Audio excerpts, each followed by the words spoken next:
Thank you, Mr. President, members of the Senate. Today I rise in opposition to House Bill 757, and I wish you could see how the senator from the 13th and the 40th are looking at me. I know you're not surprised. As I was sitting listening to many of you, especially the senator from the 36th, and she talked about discrimination. Now, you know I know what that means. You know I know how that feels, don't you? And every time we talk about discrimination, it reminds me of different incidents, not the same one, but different ones, many ones. As I was growing up, I was told I couldn't go to Woolworth. Can you imagine that? And sit at the counter to eat. But then when I finally went, I was disappointed. The stools were raggedy, the food wasn't good. But it wasn't even about that. It was about the color of my skin. I worked at a department store once. In my position, I was a clerk. I got to make sales. And the people there liked me so much. They told me I was one of them with a deep tan. Sure, how about that? But you know, discrimination is wrong. It's wrong. It's just plain wrong. And today we'll be voting on a very important piece of legislation. But the most ironic thing about it, this legislation does not raise the minimum wage, nor does it expand health care, nor does it fully fund our schools. But instead, this legislation is important for a darker reason. It's important because its passage would send a clear message to the hundreds of thousands of Georgia citizens, telling them one thing: they are not equal citizens in the judgment of this state. Discrimination is wrong.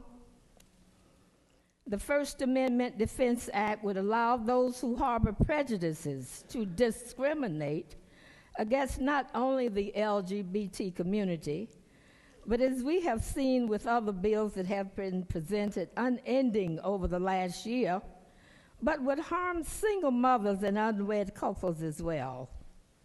There are dozens of legislators in this body who have apparently decided that the freedom to discriminate is more important than equal protections for all Georgia people. Just this week, those same legislators came to the conclusion that gun dealers are in need of protection. Georgia is now closer to a protected class for gun dealers than we are for LGBT citizens. Just think about that for a second. It was only last year that gay marriage became legal in Georgia. It was only last year that it was illegal for LGBT Georgians to express their love and commitment for one another through marriage. It is abundantly clear that our LGBT families are the ones in need of defense, not those people who want to discriminate against them. Just ask Robin Shahir, who had a job offer from the Georgia Attorney General's office, rescinded because of her sexual orientation. Just ask Vandy Beth Glenn, an employee of our very own General Assembly, who was fired and decried as being immoral because she revealed that she planned to transition from a male to a female. These are real people who experience real discrimination in and by the state of Georgia. Fortunately, Both Shahira and Glenn sued and ultimately won, only because they wanted to be treated equally. But it took years of their lives to make only a few small steps toward being recognized as equal citizens in this state.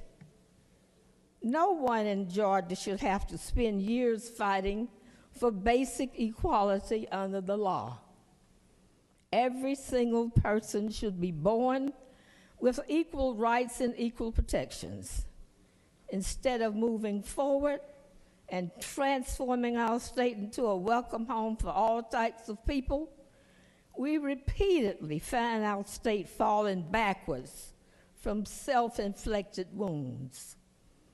The sanctity of religious freedom is not in danger and absolutely must not be used as a shield for state-sanctioned discrimination. I bet you there is not one speech that the governor makes and does not say that this state is the best state to do business. The First Amendment Defense Act is an important piece of legislation because it presents an opportunity for Georgia to send a message.